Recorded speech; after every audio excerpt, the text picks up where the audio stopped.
OIC ने आलमी बरादरी से इनके खिलाफ कार्रवाई करने की अपील की। किस कदर मज़ाक़ खेज़ बात है कि 57 मुस्लिम रियासतों की ये तंजीम खुद कुछ करने की बजाय उस आलमी बरादरी से इसराइल के खिलाफ कार्रवाई का मुतालबा कर रही है जो इसराइल की हामी भी है और सरपरस्त भी। ये जो 40 मुल्कों की फौज बना के मुस्लिम उम्मा इत्तेहाद, ये किस मकसद के लिए बनाई है अगर आपने ज़रूरत के वक्त मदद ही नहीं करनी?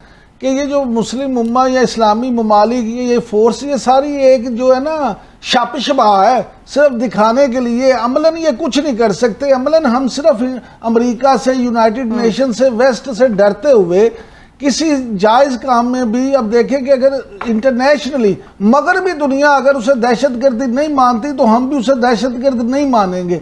इससे ज्यादा मॉरल प्रेशर से ज्यादा आप कुछ नहीं कर सकते। और दुआ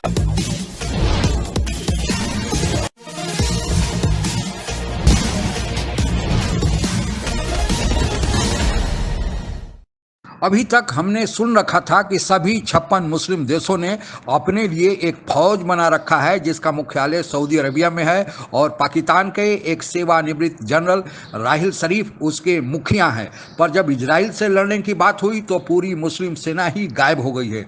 लोग यह मजाक उड़ा रहे हैं कि मुस्लिम देश की फौज तो एक केवल पेपर टाइगर है, लड़ने की बात तो दूर, यह इजराइल के सामने खड़ी भी नहीं हो सकती है, इसीलिए गायब हो गई है। यह केवल दिखावे की फौज है। कैसे इस फौज की खिल्ली उड़ाई जा रही है पाकिस्तानी मीडिया में, आइए आप भी सुने। ये जो 40 मुल्कों की फौज बना के मुस्लिम उम्मा इत्तेहाद, ये किस मकसद के लिए बनाई है अगर आपने ज़रूरत के वक्त मदद ही नहीं करनी? बिस्मिल्लाहिर्रहमानिर्रहीम। देखिए, जनरल अमजद साहब क्योंकि खुद एक फ़ौजी जनरल रहे हैं, ज़फ़र इलाली साहब खुद ब्यूरोक्रेट रहे हैं और ख़ास तौर पर डिप्लोमेट रहे हैं, तो उनका जो है ना तज़्ज़िया मैं समझता हूँ बड़ा साहिब है। लेकिन मैं ज़रा दूसरे एंगल से बात करना चाहता हूँ। बात ये, मुझे आप ये बताएं कि ये मुस्लिम उम्मा ये सिर्फ नारे के अलावा मुझे बता दें माजी में इन्होंने क्या किया है। जब कभी किसी मुस्लिम मुल्क पे कोई उफ्ताद पड़ी है तो मुझे तो मुस्लिम उम्मा माफ़ी चाहता हूँ कभी नज़र नहीं आई। अब ये ना हो कि मेरे पे भी काफिर होने का फतवा लग जाए, लेकिन मुझे कभी उस तरह से मुस्लिम उम्मा नज़र नहीं आई कि ये जो मुस्लिम उम्मा या इस्लामी ममालिक ये फोर्स ये सारी एक जो है ना शापिशबा है, सिर्फ दिखाने के लिए। अमलन ये कुछ नहीं कर सकते। अमलन हम सिर्फ अमेरिका से, यूनाइटेड नेशन से, वेस्ट से डरते हुए किसी जायज काम में भी, अब देखें कि अगर इंटरनेशनली मगरबी दुनिया अगर उसे दहशतगर्दी नहीं मानती तो हम भी उसे दहशतगर्द नहीं मानेंगे। आप इस पे क्या समझते हैं? वाकई ऐसा ही है? हमें खुद भी कोई स्टैंड लेना चाहिए। देखिए, ये बड़ी वाज़े बात ये है कि जो जर्मन चांसलर ने जो कहा है, जो अमेरिका का प्रेसिडेंट ने जो कहा है, ये सब नेटो के हैं और ये सब मिल के ये कहा है उनको, और ये ऐसा ही होता रहता है। भाई, इस पे बात करना ही फजूल है मेरे ख्याल में, because they act together, they are united. और ये सब चीज इसराइल को पता है, एक्शन लेने के पहले पता चल गया है उसको कितने दिन उसको मिलेंगे और उनका क्या स्ट्रेटेजी होगा। अब आप एक मिनट ये मैं आपसे ये कहना चाहता हूं कि एक चीज है जो जरूर कर सकते थे, जो हम भी कर सकते थे, जिस पे फर्क पड़ता, मगर हमने नहीं किया, बल्कि कोई नहीं किया। और वो क्या था कि जब एक पावर अमेरिका के तरह सिक्योरिटी काउंसिल की मीटिंग को वीटो करता है और कहता है नहीं, और टाइम खरीदता है, एक और प्रोसीजर है यूनाइटेड नेशंस में, और वो प्रोसीजर है यूनाइटिंग फॉर पीस रेजोल्यूशन। उनकी तरफ भी जाते हुए हिलाली साहब, ये तो इसराइल भी ये बहाना बना रहा है कि जी हम तो सेल्फ डिफेंस में कर रहे हैं जो कर रहे हैं, और अमेरिका के सदर जो बाइडन ने भी जब हिमायत की है उनके तमाम इकदामात की, तो वो भी यही कह रहे हैं कि जी वो अपने सेल्फ डिफेंस में जो भी कर रहे हैं हम उनके साथ हैं। ये सेल्फ डिफेंस वाली जो इनकी ये आर्ग्यूमेंट है, ये आपको लगता है कि ये मजीद बिक सकता है? क्योंकि यहाँ तो हम नहीं देख रहे हैं कि वहां पर इतनी तबाही हुई हो जो इन्होंने कर छोड़ी है गजा में। किसी और को क्या कहे इंसान। जब इजरायली मुजालिम के 4 रोज बाद इस्लामी ममालिक की तंजीम ओआईसी ने अंगड़ाई ली और अपने इजलास से महज तशवीश के इजहार पर मबनी रस्मी कार्रवाई की जो मुस्लिम क़यादतों की बेहिसी का मज़हर है, अरब ममालिक तो इजरायली मुजालिम पे मायना खेज खामोशी इख्तियार किए बैठे थे। आज अगर इसराइल ने इस जारियत का मुजाहरा कर रहा है तो इसकी एक वजह सिर्फ और सिर्फ यह है कि मुस्लिम हुक्मरान कमज़ोर हैं। किसी ने इसराइल को तस्लीम किया हुआ है, किसी ने डर कर आंखें झुकाई हुई है, कोई बात नहीं कर रहा। अलमिया तो यह है कि हम सारे जो हैं वो इनके सामने खुलकर बयान देने अक़वाम मुत्तहिदा में एक पेज पर होने से भी कासिर है। आप देखें, OIC ने आलमी बरादरी से इनके खिलाफ कार्रवाई करने की अपील की। किस कदर मज़ाक़ा की इस बात है कि 57 मुस्लिम रियासतों की ये तंजीम खुद कुछ करने की बजाय उस आलमी बरादरी से इसराइल के खिलाफ कार्रवाई का मुतालबा कर रही है जो इसराइल की हामी भी है और सरपरस्त भी है। अब फ़लस्तीनियों के लिए आवाज़ें बुलंद करने और इज़हार यकजहती करने से काम नहीं चल रहा। तमाम मुसलमान ममालिक को आगे बढ़कर या तो फैसला को जंग करनी है या फिर उसकी हर कंपनी, हर दोस्त, हर मुल्क, हर एक का टोटल बॉयकॉट करना है, जो कि दोनों चीज़ें मौजूदा हालात और वाक़यात हैं मुझे तो होती दिखाई नहीं देती। किसी ने सोशल मीडिया पर तजवीज़ की कि ईद पे ख़वातीन चूड़ियाँ पहनने के बजाय 57 मुस्लिम ममालिक के सरबराहों को इस दरख्वास्त के साथ अरसाल करें कि वो उन्हें पहन के कश्मीर और फ़लस्तीन के गले कूचों का चक्कर लगाएं। बात तो सच है। देखिए समीना, ये सेल्फ डिफेंस का बात जो हो रहा है ये एक इंसल्ट है, इंसल्ट टू वंस इंटेलिजेंस, साफ सादा झूठ। और अगर सेल्फ डिफेंस था तो आप मुझे बताएं कि ये जो रॉकेट्स $500 के रॉकेट्स बना के फर्टिलाइजर से जो ये हमास लॉन्च कर रहे हैं, उसके इन रिटेलिएशन वो जो मिसाइल्स उनके खिलाफ फायर किया जा रहा है वो 80,000 फी मिसाइल है और वो डोम सिस्टम जो उनका है वो $50 मिलियन का है। तो ये सेल्फ डिफेंस और ये सब बकवास है। मैं आपसे बता रहा हूं कि ना मिलिट्री का कोई ये है, ना उनको किसी हथियार का उनको ये है डर है, ना पैसों का, ना UN का, ना OIC का, ना ये OIC का जो 40 मेंबर फोर्स है, खुदा जाने वो किधर है, ना उसका। ये मिसाइल, ये चीजें, ये तो अलग है। वो जो स्कंक वाटर इस्तेमाल कर रहे हैं ना, 2008 से इसराइल क्या कर रहा है कि इनको वो कहते हैं जी इसमें हम खमीर, बेकिंग पाउडर और पानी मिलाते हैं। नहीं, साइंसदानों के मुताबिक, डॉक्टर्स के मुताबिक उसमें केमिकल शामिल है। वो केमिकल मिला पानी जो स्कंक वाटर जो है जब इसराइलियों को मुंतशिर करने के लिए डालता है वो इतना बदबूदार होता है कि उससे ना सिर्फ ये कि उन पे असर होता है बल्कि उनको वॉमिटिंग शुरू हो जाती है। 40 मुल्कों की फौज की जिसने आपने जब बात की, तो क्या वो 40 मुल्कों की फौज सिर्फ सऊदी अरब और UAE के लिए है?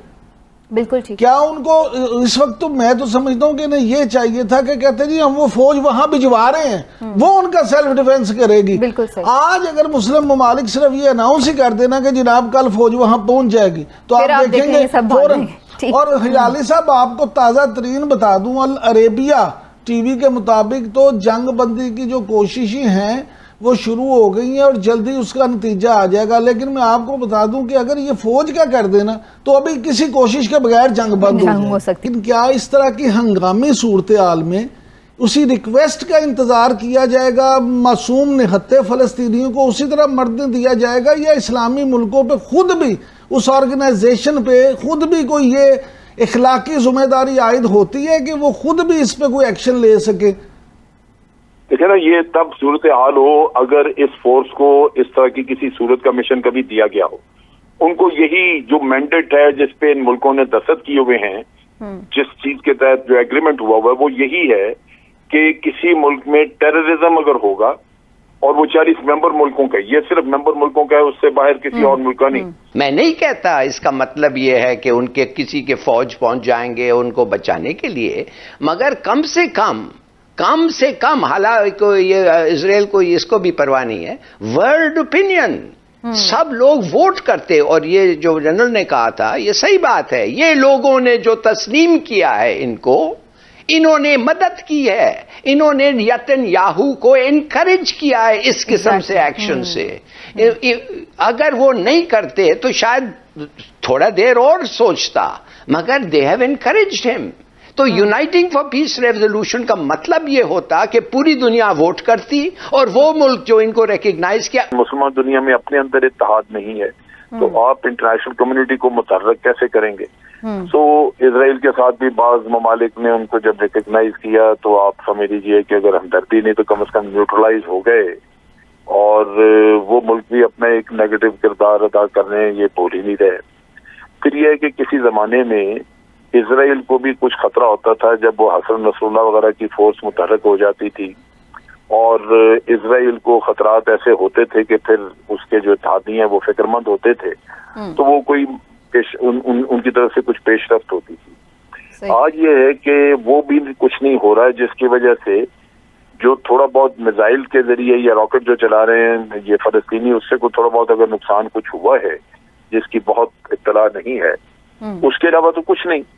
और अब अगर वही सूरत हाल पैदा हो जो पहले थी कि आपने देखा था 7-8 साल पहले उन्होंने गाजा का एक ब्लॉकेड कर दिया था, और अब भी वो नेवी उनकी मूव की है, वो हो सकता है कि नेवल ब्लॉकेड करें, तो जो उनके जमीनी रास्ते हैं वो तो उन्होंने पहले ही बंद किए हुए।